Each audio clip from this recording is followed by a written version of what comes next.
இந்த தொகுதியில காவல் நிலையத்தில் நேத்து போய் என் மேல ஒரு புகார். என்னடா இது என் மேல என்ன யார் புகார் கொடுத்துருப்பா? உள்ள திமுக கொடுத்துருச்சோன்னு பார்த்தா இல்ல, அதிமுக கொடுத்துச்சான்னு பார்த்தா இல்ல, யார் கொடுத்துருக்கான்னு பார்த்தா நான் கஞ்சா விற்கவே இல்லை, கஞ்சா வித்துட்டு சொல்லி சாட்டை வீடியோ போட்டாரு. அதனால அவர் மீது நடவடிக்கை எடுக்கணும் அப்படின்னு வாழும் நேர்மையாளர், வாழும் உண்மையாளர், போன வாரம் வரைக்கும் பிஜேபி இருந்துட்டு இன்னைக்கு தாவேக்காக வந்திருக்கிற இந்த தொகுதியின் தாவேக்கா வேட்பாளர் காண்டியப்பன் என்கிற சந்திர காண்டிவன் அவர் என்ன சொல்லிருக்காப்ல, நான் கஞ்சா வழக்கெல்லாம் இல்லைங்க, ஒரு கொலகேஸ் தாங்க என் மேல இருக்கு, கஞ்சா வழக்கு இல்ல கொலகேஸ் தான் இருக்கு, தப்பா சொல்லிட்டாப்ல, சாட்டின்னு இருக்காப்ல, மன்னிச்சுக்கோங்க ப்ரோ. என் மேல கஞ்சா கேஸ் இல்ல, ஆள் கடத்தல் வழக்கு தான் ஒரு வழக்கு இருக்கு, கஞ்சா வழக்கு இல்ல, கொஞ்சம் நில அபகரிப்பு வழக்கு தான் இருக்கு. கஞ்சா வழக்கு தமிழ்நாட்டில் தம்பி, சித்தூர்ல ஆந்திரால வழக்கு இருக்குல்ல, எடுத்துட்டேன் தம்பி, தம்பி காண்டிபா எடுத்துட்டேன். தமிழ்நாட்டில் எஃப்ஐஆர் பூரா எடுத்து போட்டிருக்காப்ல, 8 எஃப்ஐஆர், அதுல கஞ்சா வழக்கு இருக்கா தமிழ்நாடு போலீஸ்ல? இல்ல. நீ ஆந்திராவுல கஞ்சா வித்த வழக்கு இருக்கு, சித்தூர் ஸ்டேஷன்ல உன் மேல வழக்கு இருக்கு, ஆந்திராவுல நீ ஜெயில இருந்த வழக்கு இருக்கு. ஏண்டா கஞ்சா வித்த அயோக்கிய போல, உனக்கு சீட்டு கொடுத்தது மட்டும் இல்லாம நீ காவலயத்தில் போய் என் மேல புகார் கொடுக்கிற, வழக்கு இல்லை என்றால் விடியாது கிழக்கு. 14 கேஸ் ஒன்ன மாதிரி கஞ்சா வித்த கேஸ், ஆள் கடத்தல் கேஸ், கொலை கேஸ், கூலிக்கு மாடிச்ச கேஸ் இல்ல, ஆத்துமணல் கொள்ளையை தடுத்த கேஸ், கனிமவள கொள்ளையை தடுத்த கேஸ், ஆட்சியாளர் எதிர்த்து பேசிய வழக்கு, மக்களுக்காக போராடி நாங்க சிறைக்கு போயிருக்கோம். நீ கஞ்சா வித்த அயோக்கிய பைய யாருக்கு சீட்டு கொடுத்துருக்கான் பாருங்க. பொண்டாட்டி அடிச்சு விரட்டவனுக்கு ஆர்கே நகர்ல வேட்பாளர், வில்லிவாக்கத்தில் ஒரு வில்லனுக்கு வேட்பாளர், இந்த பக்கம் பார்த்தா பேராவூர்ல பாலியல் வன்கொடுமை செய்யப்பட்டவனுக்கு பட்டுக்கோட்டையில் வேட்பாளர், கஞ்சாவத்தவனுக்கு பேராவூர்ல வேட்பாளர், அங்க திருநெல்வேலியில ஆத்தமல் அல்றவனுக்கு திருநெல்வேலியில வேட்பாளர், மொத்த வேட்பாளர் அக்யூஸ்ட் ஒரு கட்சியில மொத்தமா அக்யூஸ்ட். அதுவும் என்னது, நான் ஊழலை ஒழிக்க போறேன், லஞ்சத்தை ஒழிக்க போறேன், நான் நேர்மையான ஆட்சியை கொடுக்க போறேன். யாரை வச்சுக்கிட்டு? சந்திர காண்டிபனை வச்சுக்கிட்டு, புசியானதை வச்சுக்கிட்டு, ஆதவ அர்ஜுனா வச்சுக்கிட்டு, லெப்ட் பாண்டிய வச்சுக்கிட்டு, செங்கோட்டையனை வச்சுக்கிட்டு நீ நேர்மையான ஆட்சி கொடுக்க போறியா? இந்த கேள்வியை கேட்டா பதில் கிடையாது. ஒண்ணு நீங்க திமுக பணம் வாங்கி பேசுறீங்க, தாவேக்காவோட கொள்கை என்ன, நீங்க திமுக பணம் வாங்கி பேசுறீங்க. 10 லட்சம் கோடி கடன் இருக்கும் போது எப்படி 2500 ரூபாய் ஒரு பெண்ணுக்கு கொடுப்பாய், எப்படி தாலிக்கு தங்கம் கொடுப்பாய்னு கேட்டா நீ திமுக பணம் வாங்கிட்டு பேசுறீங்க. ஒவ்வொரு பெண்ணுக்கும் பட்டு புடவை கொடுப்ப, எப்படி கொடுப்ப, திமுக பணம் வாங்கிட்டு பேசாதன்றான். தமிழ்நாட்டில் பிறக்கிற ஒவ்வொரு பிள்ளைக்கும் 1 கிராம் தங்கம் கொடுப்பாராம், தமிழ்நாட்டில் முடிகிற எல்லா கல்யாணத்துக்கும் 1 பவுன் தங்கம் கொடுப்பாராம். நான் வழிதாங்கி நிக்கிறேன், நான் எல்லாத்தையும் விட்டுட்டு வந்திருக்கிறேன். என்னத்தை விட்டு வந்திருக்கிற? எதை விட்டுட்டு வந்திருக்கீங்க நீங்க சொல்லுங்க, எதை விட்டு வந்திருக்கீங்க? நான் எல்லாத்தையும் விட்டுட்டு உங்களுக்காக உண்மையாக உழைக்க, உங்ககிட்ட பொய் பேச மாட்டேன், உண்மையே பேசுவேன். இதுவே பெரிய பொய். நீ பொய் பேச மாட்டேன்னு சொல்றதே ஒரு பொய் தான். என்ன நீங்க முதல்ல விட்டுட்டு வந்திருக்க? விட்டுட்டு யாரு வந்தா? மிகப்பெரிய ஜமீன்தார் குடும்பம், சேதுபதியினுடைய அரசவையில் இருந்த ஒரு ஜமீன்தார் குடும்பம். அந்த குடும்பத்திலே பட்டு வேட்டி பட்டு சட்டை கட்டக்கூடிய குடும்பத்தில் பிறந்தாலும் முருகனின் மீது கொண்ட பற்றின் காரணமாக காவி உடை உடுத்தி தன் சொத்துக்களை 17 பங்குகளாக போட்டு தன் வாழும் காலத்திலே உயில் எழுதி வைத்து அதிலே பிற்படுத்தப்பட்ட ஒடுக்கப்பட்ட மக்களுக்கு எழுதி கொடுத்து குற்றப்பரம்பரை சட்டம் போட்ட பொழுது கைரேக வைக்காத கட்ட விரலை வெட்டி வீசிடா என்று முழங்கிய எங்கள் தாத்தா தெய்வ திருமகனார் முத்துராமலிங்க தேவர் அவர்கள் விட்டுட்டு வந்தார். அவர் விட்டுட்டு வந்தார்.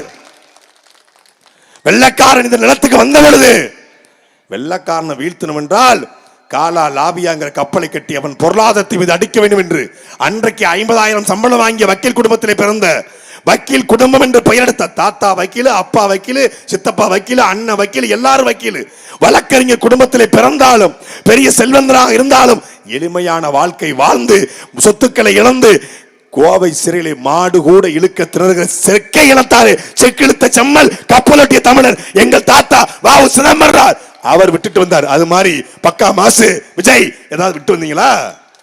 ஏதோ பட்டினப்பாக்கம் வீட்டை பள்ளிக்கூடத்துக்கும் பனையூர் வீட்டை மருத்துவமனைக்கு எழுதி கொடுத்துட்டு சொத்துக்களை போறான். எப்பா எனக்கு இது சொத்து வேண்டாம். இந்த முத்து படத்துல ரகுவரன் திருட்டுத்தனமா கையெழுத்து வாங்கிடுவாரு. உடனே ரஜினிகாந்த் என்ன பண்ணாரு, சொத்துக்காக நீ ஆசைப்பட்டல, மொத்த சொத்தை நீயே வச்சுக்கன்னு சொல்லிட்டு ஒரு காவி துண்டை போட்டுக்கிட்டு எல்லாம் மாயா சாயான்ட்டு கிளம்புவாப்ல. அது மாதிரி என்னமோ 10 வீட்டையும் பனையூர் வீட்டையும் பட்டினப்பாக்கம் வீட்டையும் BMW காரையும் ரோல்ஸ் ராய்ஸ் காரையும் கொடுத்துட்டு உங்க விஜய் உயிரென வரனா, உயிரென வரல, உயிரை எடுக்க வரனா, அதான் சரியா இருக்கும். எண்ணத்தை இழந்துட்டு வர்றீங்க நீங்க. வலி தாங்கி நிக்கிற, எல்லா வலியும் தாங்கிக்கிட்டு. என்ன வலி தாங்கிக்கிட்டு? பிரசவ வலியா, தலைவலியா? தலைவலியா இருந்தா ஒரு டோலோ போடு, இல்ல டோலோபர் போடு, இல்ல ஒரு டாட் எடுத்து போடு, இல்ல ஒரு பெயின் கில்லர் போடு, அசிக்ளோபெனாக போடு, எதை போடு. நான் வலி தாங்கி வந்திருக்கிறேன். நீங்க வலி தாங்கி நிக்கல. என்ன வலியை தாங்கிட்டீங்க? அப்படி என்ன வலியை தாங்கிட்டீங்க? வலி தாங்கி நிக்கிறோம் நாங்கள். எந்த வலி? 1.5 லட்சம் மக்கள் ஈழத்திலே கொத்து கொத்தாக சாகும் பொழுது ஒரு உயர்ந்த கனவு கண்ட 24 நாடுகளை எதிர்த்து சண்டையிட்ட எங்கள் தலைவன் கண்ட கனவு சிதைக்கப்பட்ட பொழுது எங்கள் கண்ணுக்கு முன்னாடி எங்கள் அக்காலும் தங்கையும் மானம் பெரிதினும் வாழ்ந்த அந்த தமிழச்சுடைய மார்பு கரியை அறுத்து எரிஞ்ச பொழுது அந்த வலி தாங்கிய விட வேற என்னடா உனக்கு வலி இருக்குது? எங்கள் வலியை விட கண்ணுக்கு முன்னாடி அப்பாக்கு முன்னாடி மகனை, மகனுக்கு முன்னாடி அப்பாவை நிர்வாணமாக நிப்பாட்டி அப்பனின் ஆணுறுப்பை அறுத்து மகனின் வாய்க்குள்ளே திணிச்சானே சிங்கள இனவரி ராணுவம், எங்களுடைய இதே பேராவூரை சார்ந்த மீனவர்கள் மீது அந்த வலியை விட, அந்த மீனவர்கள் வலியை விட உங்களுக்கு வலி வந்திருக்கிறதா? தூத்துக்குடியிலே 100 நாட்கள் தொடர்ச்சியாக பேசினால் என்ற ஒரே ஒரு காரணத்துக்காக 10 அடி தொலைவில் வைத்து ஸ்னோலின் என்கிற தங்கையிலே வாயின் துப்பாக்கி வைத்து சுட்டு 13 பேரை கொண்டார்களே, அந்த மீனவர்களை விட நீங்க வலி தாங்கி நிக்கிறீங்களா? நான் கேட்பது வெறும் கூலி உயர்வுதான் என்று போராடிய தூய்மை பணியாளர்களை அடித்து விரட்டி இந்த திமுக அரசு கைது செய்து அந்த தூய்மை பணியாளர்களை விட நீங்க வலி தாங்கி நிக்கிறீங்களா? 70 ரூபாயிலிருந்து 100 ரூபாய் கூலி உயர்வு கேட்டதற்காக திருநெல்வேலியிலே வாழ்ந்த தேவேந்திர வேளாளர்களை, மாஞ்சோலை தேயிலை தோட்டத்தில் வேலை பார்த்த தொழிலாளர்களை திருநெல்வேலி தாமிரபரணி ஆத்துக்குள்ளே வச்சு சுட்டு கொண்டாங்களே, அதை விட வழிதாங்கி நீங்க நிக்கிறீங்களா? டெட் தேர்வு எழுதிய ஆசிரியர் பெருமக்கள் வேலை கிடைத்து விடும், அந்த வேலையை வச்சு சம்பாதிச்சு பெரியாள் ஆயிரலாம், அந்த வேலையை வைத்து ஒரு திருமணம் செய்து விடலாம், அந்த தேலை வைத்து அப்பா அம்மாவை கரை சேர்த்து விட நம்பிக்கொண்டத 2013 ஆசிரியர் தேர்வு எழுதிய ஆசிரியர் பெருமக்களுக்கு 16 வருஷம் வேலை கிடைக்காம வீதி எங்கும் போராடி கொண்டிருக்கானே, அந்த ஆசிரியர் பெருமக்களை விட நீங்கள் வழிதாங்கி நிற்கிறீங்களா? Bro Vijay bro, what bro, this is very wrong bro. என்ன வழி தாங்கி நிற்கிறீங்க? என்ன வழி? உன்னால உன் பொண்டாட்டிக்கு வலி, உன்னால உன் மகனுக்கு வலி, உன்னால உன் மகளுக்கு வலி, உன்னால உன் 54 செத்து போன ரசிகர்களுக்கும் அவன் குடும்பத்துக்கும் வலி. நீ தலைவலி, தமிழ்நாட்டின் தலை விதி. நீ எந்த கொள்கையும் கோட்பாடும் இல்லாம நான் வருவேன், என்ன முதலமைச்சராகி ஓட்டு போட வச்சிருங்க, முதலமைச்சராகி ஜெயிக்க வச்சிருங்க, உங்களுக்காக நான் வந்திருக்கிறேன். ஏங்க வடிவேலு ஒரு படத்துல என்னங்க நீங்க ராசியான ஆள்னு சொல்லுவாங்க, வந்து ஒரு ஊசியை போட்டு போங்க. என்ன இதுக்கு எதுக்குடா இதுக்கடா ஊசி போடணும்? இல்லைங்க உங்கள் மொகரக்கட்டை ராசியான மொகரக்கட்டையா, வந்து ஒரு ஊசியை போட்டுப்போம். என் ஃப்ரெண்டு ஹாஸ்பிட்டல் திறந்துருக்கான், வந்து ஒரு ஊசியை போட்டு போங்க பாப்பில். எதுக்கடா ஊசி போடணும்? நான் நல்லா தானே இருக்கேன். நல்லா இருக்கியா? இப்போ பாருங்க செங்கலை தூக்கி அடித்து அப்புறம் கொண்டு போய் ஹாஸ்பிட்டலில் படுக்க போடுவாங்க. அது மாதிரி நான் உங்களுக்காக 36 வருஷம் நடிச்சிருக்கேன், ஒரு ஓட்டு போட்டு போங்க. அங்கே அவன் ஊசி போட்டு போங்கம்மா, இவன் ஓட்டு போட்டு போங்க. 36 வருஷம் உன் நடிப்பை பார்த்ததே எங்களுக்கு பெரிய வேதனைடா, இல்லை ஒரு ஓட்டு வேற போடணுமா? அது 24ஆம் தேதி 2024 தொகுதியிலும் ஜெயிக்க போறாங்களாம். 2024 தொகுதியிலும் ஜெயிக்க போறாரு எங்க தளபதிக்கிறான் ஒருத்தன். டேய் எப்படா எத்தனை தொகுதியில ஜெயிப்பீங்க அப்படின்னு ஒரு தம்பிகிட்ட போய் கேட்கறாங்க, ஒரு அணில் குஞ்சுக்கிட்ட. அவன் சொல்றான், எப்படி பார்த்தாலும் தமிழ்நாடு முழுக்க நாங்கள் 4 தொகுதியில் ஜெயிச்சிருவோம், ஆட்சி அமைச்சிருவோம். சூப்பர்ரா சூப்பர்ரா. உங்க கொள்கை தலைவர் 5 போட்டோவை காட்டி இந்த 5 கொள்கை தலைவர் உங்களுக்கு யாரை ரொம்ப பிடிக்கும்? இந்த 5 கொள்கை தலைவர்கள் எங்களுக்கு செந்தில் பாலாஜி தான் ரொம்ப பிடிக்கும்ன்றான். அவர் திமுக முன்னாள் அமைச்சரா இருந்து போறாரு. இந்த ஈரோட்டில் ஒரு கொள்கை தலைவர் ஒருத்தர் இருக்காரு, ஆமா ஈரோட்டில் செங்கோட்டைன்னு ஒருத்தர் இருக்காரு, அவர் ரொம்ப பிடிக்குங்கிறான். இந்த தாடி வச்சுக்காரு, அவர் பேர் என்ன, திருவள்ளுவர் மாதிரி இருக்காரு, யாருங்கிறான், பெரியாரை பார்த்து. எதுவுமே தெரியல, ஏன்னா எதையும் கற்பிக்கல. அம்பேத்கர் யாரு, வேலுநாச்சியார் யாரு, காமராஜர் என்ன பண்ணாரு, எதையும் கற்பிக்கல.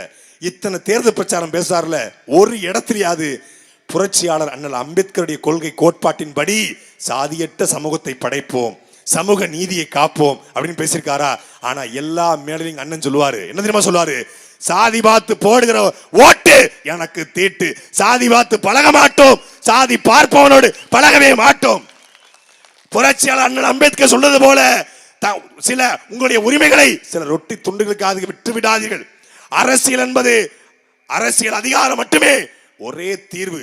ஆட்சி அனைத்து துன்பப்பட்டுமான ஒரே சாவி ஆட்சி அதிகாரம் என்கிற அண்ணல் அம்பேத்கருடைய கோட்பாட்டை நான் இந்துவாக பிறந்தேன், இந்துவாக சாக மாட்டேன் என்று அம்பேத்கர் சொன்னாரு. ஆனால் எங்க அண்ணன் நான் இந்து அல்ல, நான் சைவன், நான் வீர சைவன், நான் வைணவன், வீர வைணவன், எனக்கு கும்பிடுற உரிமையை கும்பிடுற இத பிஜேபி காரன் கத்துக் கொடுக்காது என்று பிஜேபிக்கு முட்டுக்கு முட்டு. அவன் இந்து முன்னணி என்றால் நான் வீரத்தமிழர் முன்னணி, அவன் வீர சிவாஜி என்றால் எனக்கு புலித்தேவன், அவனுக்கு ஜெய்காளி ஓம்காளி என்றால் எனக்கு இசக்கியம்மன் மாரியம்மன் வெக்காளியம்மன், அவனுக்கு ராமன் என்றால் எனக்கு 10 கலையில் சிறந்த ராவணன், அவனுக்கு இந்தி என்றால் எனக்கு தமிழ் என்று முட்டுக்கு முட்டு வாடா என்று பிஜேபி லேடன் பேசுறியா பின் லேடன் அப்படிங்கிற மாதிரி, ஷார்ட்ட பேசுறியா அமித்ஷா அப்படிங்கிற மாதிரி நாங்க பேசிக்கிட்டு இருக்கோம். மோடியவே எவ்வளவு மோடி என்ன மோடி நேற்று வரேன் நீங்க வரல, மோடியவே வம்படுத்திக்கிட்டு இருக்கான். நீங்க பக்கா மாசம் பேசிடுவியா, பட்டுக்கோட்டையில பேசி தான் வர்றேன், சேலத்துக்கு வந்துருவியா, தேனிக்கு வந்துருவியா, நான் தேனிக்கு போனேன், சேலத்துக்கு வந்த பேரா எங்க ஐயாக்கள் காவல்துறை பெருமக்கள் எங்க மேல பெரிய அன்பு வச்சிருப்பாங்க, அவங்க மேல எங்களுக்கு பெரிய அன்பு. ஏன்னா காவல்துறை நம்ம எப்பவுமே குறை சொல்லக்கூடாதுங்க. காவல்துறையில இன்னமும் உண்மையும் நேர்மையுமான எத்தனையோ அதிகாரிகள் இருக்காங்க. யாரோ ஒரு சில தப்பு பண்றாங்க, காவல்துறை குறை சொல்றாங்க. அவங்களோ உண்மையிலேயே இந்த ஆட்சியில சம்பாதிக்க ஒண்ணும் கிடையாது. ஒவ்வொரு காவல்துறை அதிகாரிகளும் கைகளை பிடித்துக் கொண்டு சொல்வது ஒன்னே ஒண்ணுதான், இருட்டுக்குள்ள இந்த தேர்தல் பறக்கம்படை பக்கத்தில் நம்ம ஆளுக்கு நிக்கிறாங்க. ஒன்னு ரிசர்வ் போலீஸ், இன்னொன்னு நம்ம போலீஸ், ரெண்டும் கையை பிடிச்சுக்கிட்டு சொல்லுது விட்டுறாதீங்க, சீமான விட்டுறாதீங்க, இந்த முறை சட்டசபைக்கு போயாகணும். காமராஜருக்கு பிறகு ஒரு மான தமிழனுக்கு சல்யூட் அடிக்க நாங்க காத்திருக்கிறோம். களவாணிக்கும் திருட்டு பயலுக்கும் மொல்லமாரிக்கும் முடிச்சவைக்கும் சல்யூட் அடிச்சு எங்க கைகள் கரபடிஞ்ச கையா மாறிச்சு. எங்கள் கைகளை கழுவணும், எங்கள் பாவத்தை கழுவணும். சீமான சீக்கிரம் சட்டசபைக்கு அனுப்புங்கள். ஏன் தமிழ்நாட்டிலேயே ஆண் காவலருக்கு 8 மணி நேர வேலை, பெண் காவலருக்கு 6 மணி நேர வேலை, சுழற்சி முறையிலே வேலை வாய்ப்பு, காவல்துறை இருக்கக்கூடிய குடியிருப்புக்குள்ளே மருத்துவமனை, காவல்துறை குடியிருப்புக்குள்ளேயே பள்ளிக்கூடம், காவல்துறை குடியிருப்புக்குள்ளே கல்லூரி, குறைந்தபட்ச சம்பளம் 25,000 ரூபாய், கையூட்டு என்கிற லஞ்சம் என்கிற நிலையே காவல்துறைக்கு இல்லாத அளவுக்கு ஒழித்து விடுவேன். காவல்துறைக்கு வருஷத்துல ஒரு மாசம் இன்ப சுற்றுலா கொடைக்கானல் ஊட்டிக்கு அனுப்புவேன். அவனை ரெஃப்ரெஷ்மெண்ட் பண்ணி அவன் டென்ஷனே இல்லாத குற்றவாளியை பிடிப்பது, இந்த சந்திர காண்டிபனை பிடிப்பது காவல்துறையின் வேலை இல்ல. குற்றவாளியை இல்லாத சமூகத்தை படைப்பது காவல்துறை வேலை. ஏன் தலைவர் பிரபாகரன் கனவு கண்ட காவல்துறையை பார்த்தா மக்கள் அன்போட இன்ஸ்பெக்டர் ஐயா எப்படி இருக்கீங்க, எஸ்ஐ அம்மா எப்படி இருக்கீங்க, ஏட்டையா எப்படி இருக்கீங்க, டிஎஸ்பி சார் எப்படி இருக்கீங்க, எஸ்பி சார் எப்படி இருக்கீங்க, கமிஷனர் எப்படி இருக்கீங்க, மக்கள் காவல்துறையை பார்த்து கொண்டாடுகிற காவல்துறையை உருவாக்குவோம். ஸ்காட்லாந்து யார்டுக்கு நிகரா இல்ல உலகத்தின் தலை சிறந்த காவல்துறை மட்டுமல்ல, மருத்துவத்துறை, போக்குவரத்து துறை, கால்நடை துறை, வேளாண்மை துறை, எல்லா துறையும் சிறந்த டாப் டக்கர். அப்படிலாம் நாங்க தான் டாப். அவர் என்ன மாசு, நாங்க பக்காவுக்கு பக்கா மாசு. அவர் பெரிய ரோல் மாடல்ன்றாங்க, அவர் பெரிய ஹீரோ, அவருக்கு பெரிய ஃபிகர் இருக்கு, அவர் பெரிய இந்த அங்க இருக்க 4வது படம் துப்பாக்கி படத்துல நடிப்பம் இல்லடா தலைவன், துப்பாக்கி தூக்கி சண்டை போடுறவன் தாண்டா உண்மையான தலைவன். அதுவும் இந்த பேராவூரணி, இந்த பட்டுக்கோட்டை, இந்த ஆவணம், இந்த வடகாடு, இந்த பகுதி மக்கள், இந்த பகுதியெல்லாம் என் தலைவனுடைய மூச்சுக்காட்டு உழவிக் கொண்டிருக்கிற பகுதி. பேராவூரணி மக்கள் தான் என் தலைவனுடைய படைக்கு அதிகமாக உதவி செய்தவர்கள், தமிழ் பற்று மிக்கவர்கள், தமிழ் ஈழப்பற்று மிக்கவர்கள், மான தமிழர்கள். எனக்கு நல்லா ஞாபகம் இருக்கு, 2011 ஜனவரி மாசம் 8ஆம் தேதி இதே இடத்துல சீமான் பேசினார். 2011 ஜனவரி 8 இந்த இடத்துல கடைசியா கடைசி ஆளா நின்ன 11 கடைசியா நின்ன. இப்ப முதன்மை தளபதிகளில் ஒரு தளபதியாக அண்ணன் ஹிமாயனும் நானும் நின்று கொண்டிருக்கிறோம். ஏன் அண்ணன் சீமான் அன்னைக்கு உண்மையை பேசினாரு. இவர் உண்மை ஜெயிலுக்கு போயிட்டு முத கூட்டம் பேராவூரணி, சீமான் சிறையில், அண்ணன் சீமான் சிறையில இருந்து முத கூட்டம் பேராவூரணி. ஏன் ஜெயில இருந்து நேரா பேராவூருக்கு வந்தாரு. பேராவூர்ல மான தமிழன் வாழ்றான், என் வலியை என் வேதனையை இறக்கி வைக்கன்னு வந்தாரு. அப்படி மான தமிழர்கள், வீர தமிழர்கள் வாழ்கிற இந்த பகுதியிலே உங்க பிள்ளைகள் நாங்கள் உரிமையோடு உங்களிடத்தில் கேட்கிறோம். மாறி நீங்கள் திமுகவுக்கும் அதிமுகவுக்கும் வாக்கு செலுத்தினீங்க. இந்த தொகுதியில திமுக எம்எல்ஏ ஒருத்தர் இருக்காரு. அவர் எம்எல்ஏ விஷயம் அவருக்கே தெரியாது. போன தடவை ஓட்டு கேட்டு வந்தாப்புல, இந்த தடவை ஓட்டு கேட்டு வராப்புல. ஆனா கல்யாணம் சாவுக்கு வந்துருவாப்புல. அதை தவிர எதுக்குமே வந்து கிடையாது. போன தடவை தேர்தல் வாக்குறுதி தென்னைந்தோப்பு அதிகமா இருக்கிற பேராவூர்னில தென்னையிலிருந்து நார் விரிக்கிற தொழிற்சாலை உருவாக்கணும். வாயில வடை சுட்டாப்புல நார் தொழிற்சாலை வைக்கல, நார் ஒரு வாயிலிருந்து நார் நாரா வந்திருக்கு.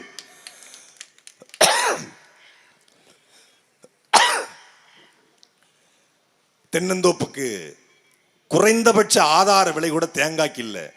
அந்த கொப்பரையை பாதுகாத்து வைக்க ஒரு பதப்படுத்தும் கொளிக்கூடம் இல்லை. அடிப்படை தேவை அதிகமாக தென்னந்தோப்பு. ஆதார விலை கேட்கிறாங்க விவசாயிகள், அதை செய்து கொடுக்கல.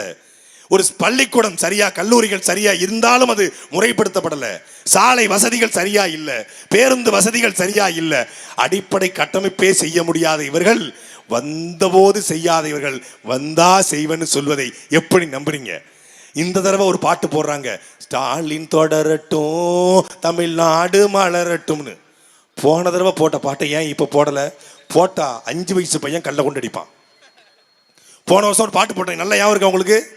ஸ்டாலின் தான் வராரு, விடியல் தர போறாரு, அதுதான் மக்களோட முடிவு. இருட்டா இருக்கும் ஊருக்குள்ள ஒளி கீற்று ஒண்ணு பொறக்குதம்மா.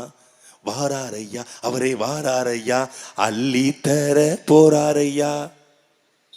காதுல அப்படியே தேன் ஊத்துற மாதிரி இருந்துச்சு எங்களுக்குலாம். குத்தால அருவியிலே குளிச்சது போல் இருக்குதா அப்படின்னு இருந்துச்சு. கடைசியில பார்த்தா ஸ்டாலின் தான் வராரு, விடியல் தர போறாரு, அதுதான் மக்களோட முடிவுன்னாங்க. முடிஞ்சிச்சு, மொத்தமா முடிச்சாச்சு. முடிவு என்ன முடிவு? உண்மையான விடியல் வர வேண்டும் என்றால் அது திமுகவாலோ அதிமுகவாலோ சாத்தியப்படாது. உண்மையான விடியல் என்பது யாரால் சாத்தியப்படும்? ஒரு கனவு கண்டு கல்வி இலவசம், மருத்துவம் இலவசம், தூய குடிநீர் இலவசம், படித்தவன் படிக்காதவன் அனைவருக்கும் அரசு வேலை, இனி படிக்காதவனே இல்லை என்ற நிலையை உருவாக்குவது அடுத்த வேலை. எங்களுடைய கோட்பாடு என்பது தற்சார்பு பொருளாதார கொள்கையின் அடிப்படையிலே நிலமும் வளமும் சார்ந்த தொழிற்சாலை. பேராவூரிலே தென்னந்தோப்பு இருக்கிறதா? தென்னந்தோப்புக்கு பக்கத்திலேயே தேங்காயிலிருந்து தேங்காய் பால், தென்னை மரத்திலிருந்து நீராகம் என்பது தென்னை பால் எடுக்கிற தொழிற்சாலை, அங்கே நார் விரிக்க தயாரிச்சாலை, அங்கே கட்டில் தேக தொழிற்சாலை. இதிலிருந்து பேராவூரில் இருக்கிற படிச்சவன் படிக்காதவன் அத்தனை பேருக்குமான வேலை வாய்ப்பை அந்த இடத்துல உருவாக்க முடியும். தமிழ்நாட்டிலேயே புதுக்கோட்டை மாவட்டத்தில், குறிப்பா இந்த தஞ்சாவூர் மாவட்டத்தில் தான் வெளிநாட்டுல வீட்டுக்கு ஒருத்தர் இருக்கான். எம்பிஏ முடிச்சுட்டு, பிஏ முடிச்சுட்டு, பிடெக் முடிச்சுட்டு, சிவில் இன்ஜினியரிங் முடிச்சுட்டு, எம்பிஏ பிஎஸ்சி முடிச்சுட்டு, எல்லாம் முடிச்சுட்டு வெளிநாட்டில் போறான். ஏன்? 38,000 ரூபாய் சம்பளங்க. பெருசாலாம் ஒன்றும் கிடையாது. சாப்பாடு கப்பாடு போக ஒரு நாளைக்கு 1000 ரூபாய் தான். அந்த 1000 ரூபாய உள்ளூர்ல சம்பாதிக்க முடியாதா? வேலை இல்லை, வேலை வாய்ப்பு இல்லை. அங்க சம்பாதிக்கிற அந்த 38,000 40,000 ரூபாய அதுவும் புரோக்கருக்கு கமிஷன் கொடுத்து, இந்த வேலை எடுக்கிறவனுக்கு கமிஷன் கொடுத்து போறான். அங்க போய் சரியா சாப்பாடு கிடையாது, சரியான வீடு கிடையாது, மனைவி பிள்ளைய பார்க்க முடியாது, ஊர் திருவிழாக்கு பொங்கலுக்கு தீபாவளிக்கு வர முடியாது.